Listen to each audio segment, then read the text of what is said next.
In LA this week. I'm Anna Margos. A look at city engineers as they put together the Woodland Hills Rec Center piece by piece. That's coming up.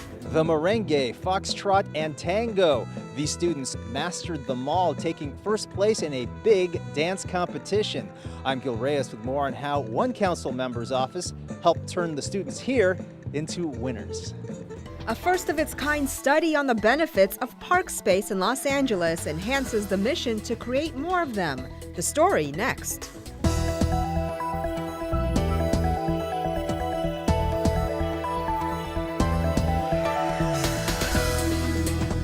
Hello and welcome to LA This Week. Thanks for joining us. I'm Yana Kay.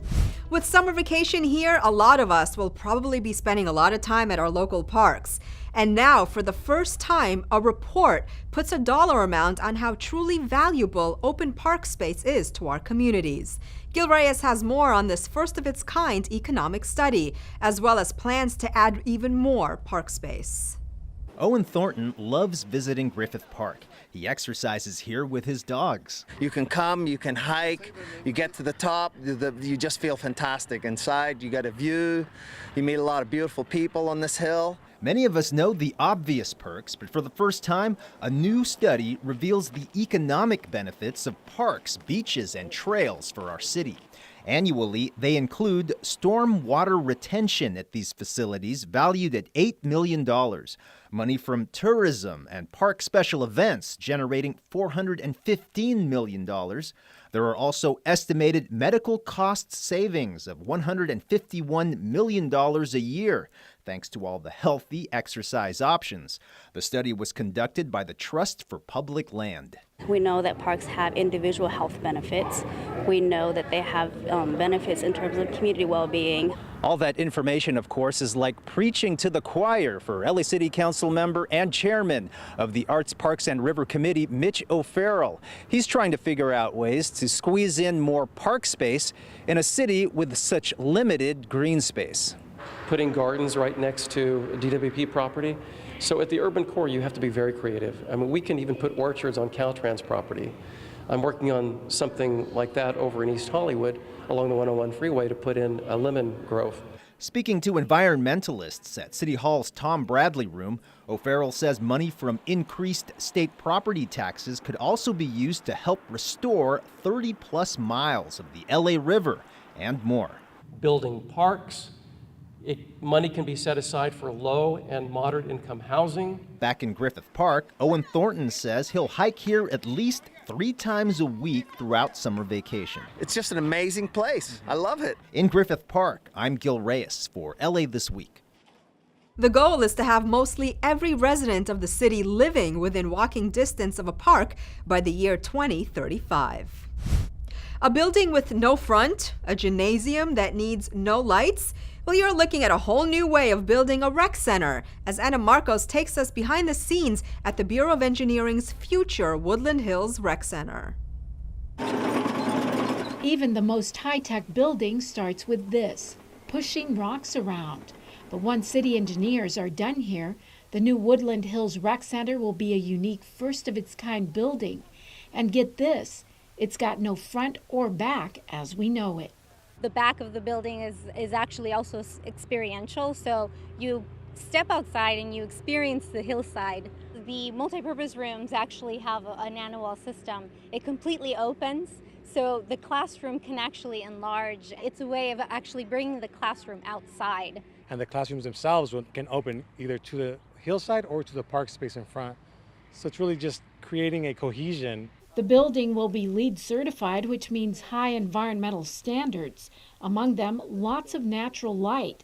Those things in the ceiling are solar tubes, kind of like skylights, and the walls are light magnets. If you go into the building, you will realize we don't need any lights during the day. The roof catches and uses all rainwater, and the bioswale will be made to look like a river.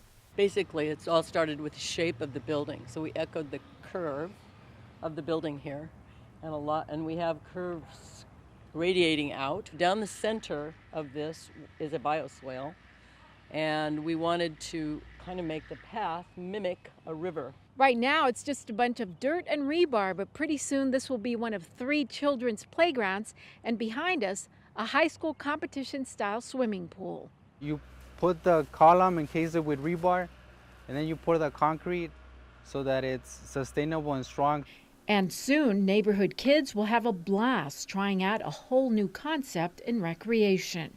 I'm Anna Margos for LA This Week. The Bureau of Engineering is working for the Department of Recreation and Parks on the project. In Northeast LA, a mixed-use mental health complex is expected to ease some of the social problems plaguing neighborhoods. Gil Reyes reports from Lincoln Heights. Coming soon, medical and mental health services plus retail, all in one area. Beautiful facility that will be a benefit for the community of Lincoln Heights as well as the northeast of Los Angeles. Local leaders break ground on the soon-to-be-built Thomas Bradley Building, future home of the Northeast Mental Health and Wellness Centers.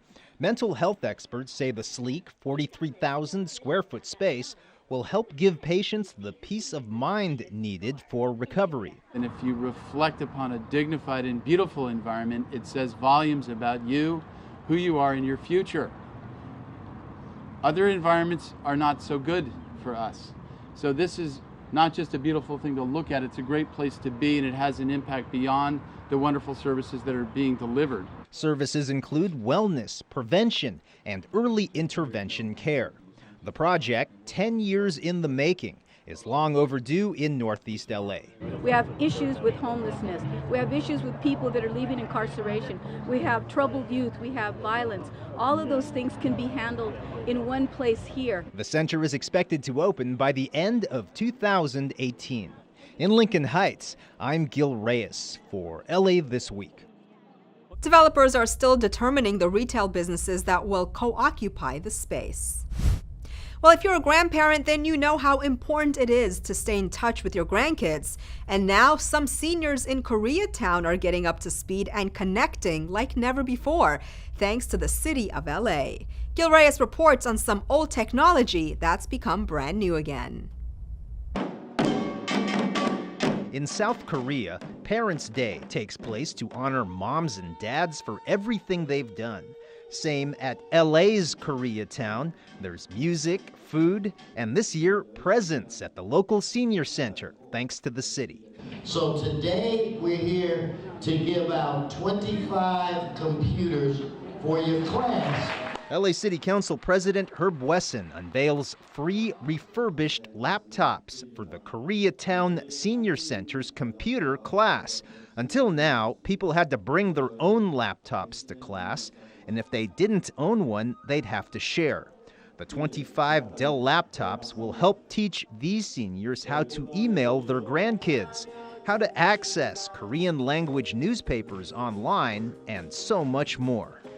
Even I am amateur to computer. That's why I had to learn too, okay? Really say mayor for this time. Really thank you for that. People can thank the OurCycle LA program.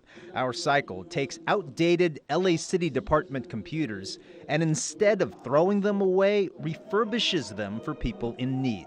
The city hired the nonprofit group Human IT to make the repairs. Our mission is connecting anybody who needs technology with it. And so this is just another facet of what we do. Council President Wesson and the city's Information Technology Agency came up with the concept with approval from the mayor. Usually visiting schools for the giveaways, OurCycle, now in its second year, is still going strong. And my goal is to make sure that anybody who needs a computer has a computer. And this is just a part of making that goal a reality. I want to say to all of you, Tegahi Kamsamida. And for those of you keeping score at home, that makes 2,700 computers that used to belong to the city, now refurbished with Wi-Fi for folks who really need them. Outside the Koreatown Senior and Community Center, I'm Gil Reyes for LA This Week. The center hopes to expand its computer class to more seniors thanks to the city's gift. A big celebration to honor some of LA's urban youth who have worked hard to succeed. Anna Marcos shows us what the LA Conservation Corps' annual Spring Luncheon is all about. You are looking at young people who have survived and thrived in spite of the odds. Many now have a future thanks to the LA Conservation Corps. The Spring Luncheon honors their success. I'm the head of my household, and working at the Corps has given me the ability to support my family while making a difference in the city. The LA Conservation Corps gives at-risk youth a second chance with job training and work that improves the community and environment. From laying irrigation pipe to street planning to planting trees. Members also get help with finishing high school, going to college, and finding careers. I'm getting paid $17, $18 an hour with full health and dental benefits, retirement plan. I was born and raised in Watts, California, which led me to drug abuse, homelessness, and incarceration. I was committed to the brotherhood that the gang member lifestyle provided to me. The transition began when I joined the Conservation Corps. Any Corps member can apply for a college grant once they finish the program. These honorees made the cut. We get it. We've got your back. We want you to know that we believe in you. The luncheon also honored CEO Mike Burke with a Corps Spirit Award for his support of the Corps program, while the late John Vandekamp, who helped develop the Conservation Corps, will get a building named in his honor. The Conservation Corps was like another family to my father. And isn't that what at-risk kids are really looking for? Another family. And that's exactly what the LA Conservation Corps provides. I believe in the dreams of these young people that we work with, and I believe in investing in the future of our communities. And with all those dreams, these kids in the orange suits doing work in your neighborhood might just one day be your doctor or council person or the worker who repairs your city sidewalks. I'm Anna Marcos for LA This Week. The program takes in youth between the ages of 18 and 24. Our war vets are getting a helping hand as they prepare to train and apply for a second career. Anna Marcos has more on a veterans job fair put on by LA Metro, the Los Angeles Trade Technical College, and a host of community groups. Anna. Yana, for anyone who's a veteran out there, you've got your pick of jobs here. Dozens of potential employers at the Veterans SummerSlam Employment Fair want to hire you. The tent is full of agencies and corporations recruiting veterans to add to their employee roster, among them cops and other law enforcement. One California Highway Patrol member says vets just have the right stuff for the job. Definitely. We always want to hire somebody with military experience, looking back to get them in the workforce and incorporate them into what we do. I'm a retired Army vet, 22 years, and now I'm just looking around at this job fair to see what's here. I would say mostly like in Homeland Security, because I think I'm ready for that now. I would like to just be like either a general officer or just an agent, either maybe on the airplanes, be a flight marshal. The Veterans SummerSlam Employment Fair is a joint effort by the Los Angeles Trade Technical College, Metro, local businesses, and other groups to give vets a little help in starting a new career. We thank you for the service that you have done. Now it's our turn to serve you. By the way, both the LA Community College District and LA Metro are embarking on construction mega projects, thanks to bonds passed by the voters in November. Tops on the wish list, veteran hires. We have a minimum of 35% of the contracts that we deploy in this bond measure go to small, local, emerging, and disabled veterans businesses. We mandate that veterans be hired. This industry is open for business, and we want to hire veterans. We are building 40 mega projects in the next 40 years. And if construction isn't your thing, Metro has some 300 different job categories to choose from. So we're busy now, and we will stay busy for many years to come, which really means many opportunities for you and others. And that's what I feel, that the veterans do deserve this, because they fought for our country and they deserve this today. By the looks of it, plenty of new careers are getting started right here as we speak. I'm Anna Marcos for LA This Week. Other groups that helped organize the Veterans Job Fair included the Los Angeles Sparks, SoCal Gas, Southern California Edison, and the American Red Cross. Well, young people are also getting a boost finding work in our city, and they're doing it through the annual Summer Youth Entrepreneur Training Program. Anna Marcos joins us from Van Nuys with more. Anna. Yana, the program, with all its youthful entrepreneurial spirit, is the brainchild of the mayor's office, and it's run by Icon, a nonprofit. But best of all, it's free. I actually want to start my own product business, specifically in hair products. I use my own hair as inspiration. So I don't know, I just wanted to help more girls that have my type of hair. Lots of young people here are bursting with business ideas, and they've come to the right place as the second annual Summer Youth Entrepreneur Training kicks off. I want to start my own entertainment business, like for music and movies, since I'm an actor, music producer, and a writer. Well, I really want to learn how to write a business plan. Oh, they will get a business plan, all right, but they will get a lot more. Mission statements, vision boards, access to capital, financing are all in the mix. So a lot of the youth just happen to be, they're definitely more technologically savvy than most adults. They have a lot of, when it comes to fashion, a lot of fresh ideas, a lot of good ideas. So we thought it was about time that somebody gave them the opportunity to actually harness these skills and these ideas and turn them into a business. The way we do it, the practitioner, the way we practice and actually engage them is not through just lecture, which is, very boring. It's actually activity-based. They learn from each other. Cheyenne Smith and her mother are homeless, but they and two of Cheyenne's siblings are taking the course to get entrepreneur ready. So I want to start a nonprofit, especially for girls, and especially doing what? Teaching them, girls from ages 10 to like 20, teaching them about self-preservation, teaching them about how to carry themselves in like a business setting. I'm extremely proud of them. No matter what our journey has been, whether it's hard, difficult, easy, they've always strived for the best and have always helped others. In 2 summers, the program has already turned out success stories. This student has a video production business. Another has 2 businesses before he's even graduated high school. And by the end of the 8-week program, each of these students will get paired up with a corporation or a nonprofit, so they get an internship and some hands-on experience. Yana?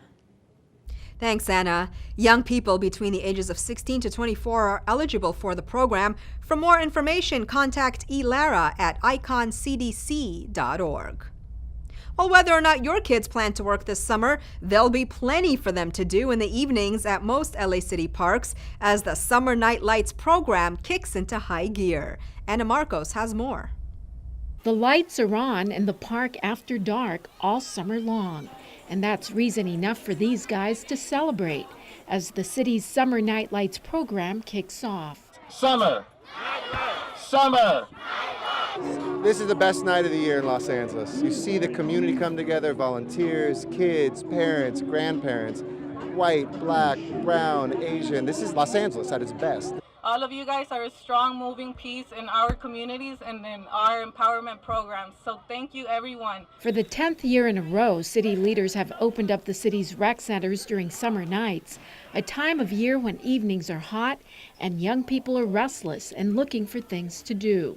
City leaders say crime tends to spike during this period, and they want to stop crime in its tracks. We keep the parks open extended hours so that we can keep away the gang activity and empower the community. I'm here to ensure that people come out in the community and have a good time safely. It's a great time to make friends with cops and firefighters, too. And for me and for the police department, it's important because it's our opportunity to come be in the park with you and share this time and time for you to get to know the officers who work in your community. We are working in a collaborative way. We got the police here, we got the funders here, we got youth, we got families. It's just a real festive, spirited occasion. The kids get free food and hugs and kisses from their favorite characters. And this Batmobile at Ross Snyder Park in South LA seems to be a big hit with kids of all ages. But if you're in a fiery kind of mood... I have a fire engine here as well. If you want to learn about becoming a firefighter, go meet your firefighters. Yep, a real community feel here. The parks will stay open at night through most of August. I'm Anna Marcos for LA This Week. This summer marks the program's 10th year. Well, the mayor's on a mission to create more jobs, and as Gil Reyes reports, that includes paid student internships in LA's booming tech sector.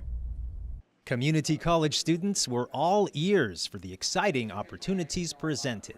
Our goal in the next school year is to introduce 10,000 kids to tech careers in Los Angeles. And we're starting this summer with 100 internships, paid internships at tech companies. That is right, 100 paid summer internships just to get things started. The program, called LA Tech Talent Pipeline, is made for LA's community college students. Not only is this important because you get experience before you graduate, but it makes you feel like you're accomplishing something. The campaign, part of Mayor Eric Garcetti's Hire LA's Youth program.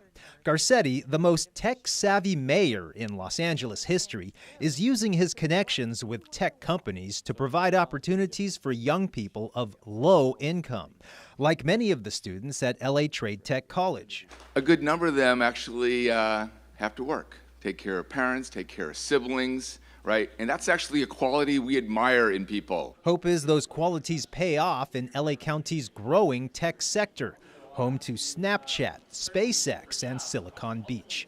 The Bixel Exchange is also a partner in creating jobs. That's an extension of the LA Area Chamber of Commerce. They want you to leave your mark on the world. They want you to find something you're passionate about and do it. And we are all invested in your future. This campaign, just part of the mayor's new goal of hiring 20,000 young people for year-round employment by the year 2020. In downtown Los Angeles, I'm Gil Reyes for LA This Week.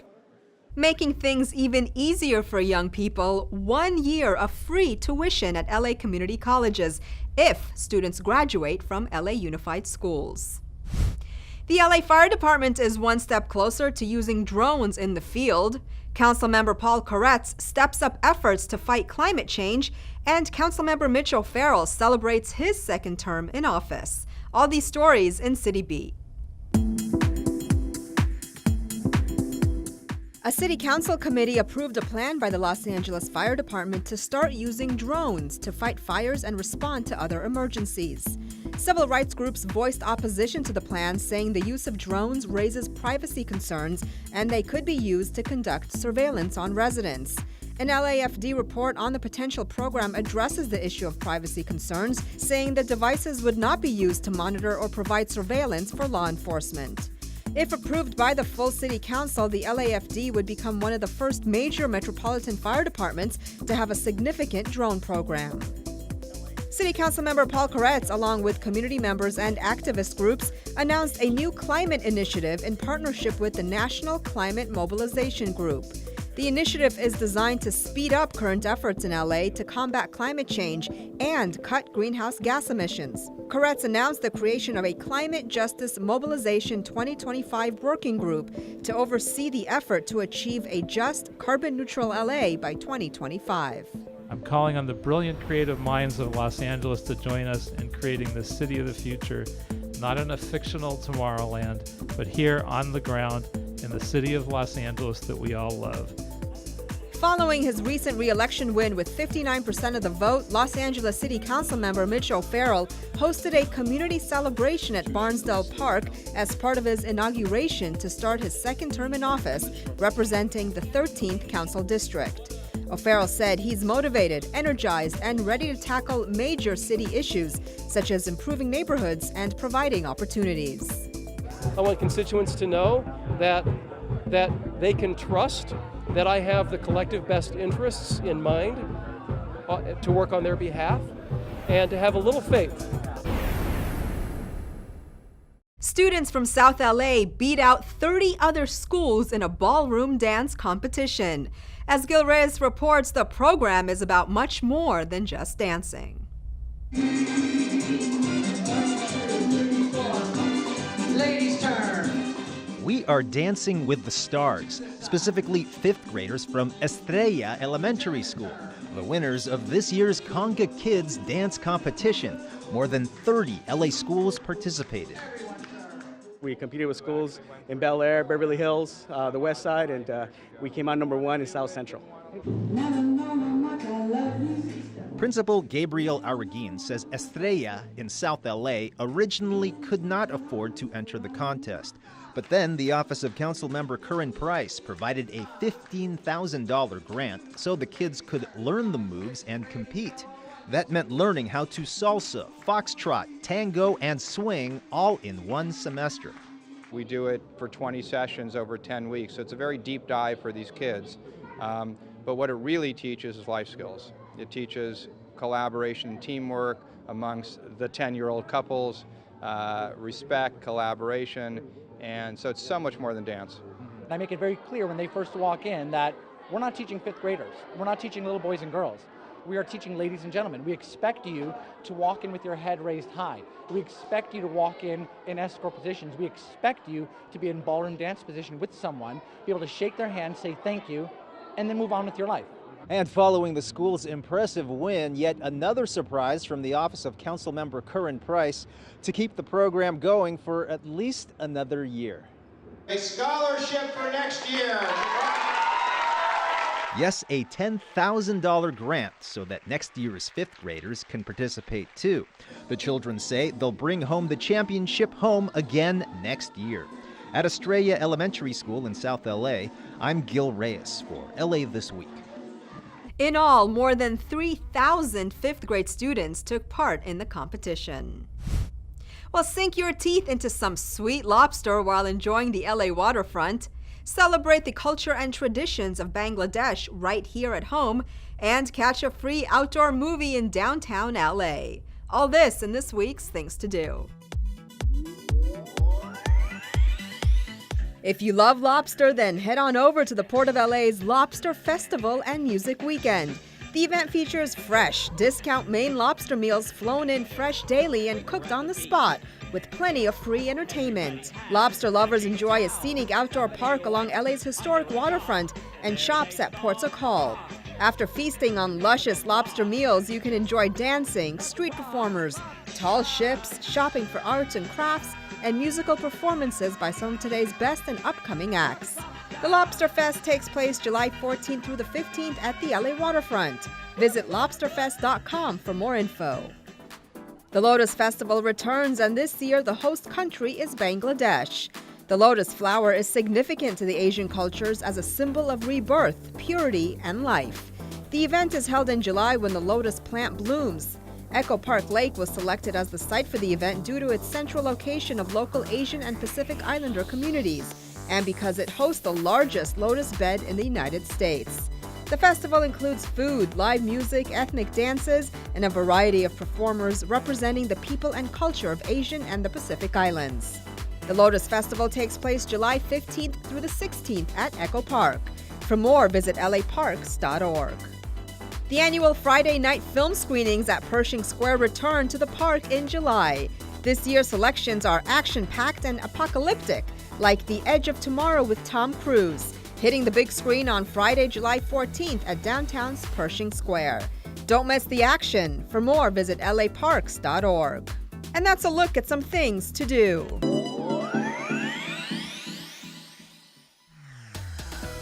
Well, that's going to do it for this edition. I'm Yana Kane from all of us here at LA This Week. Thanks for joining us.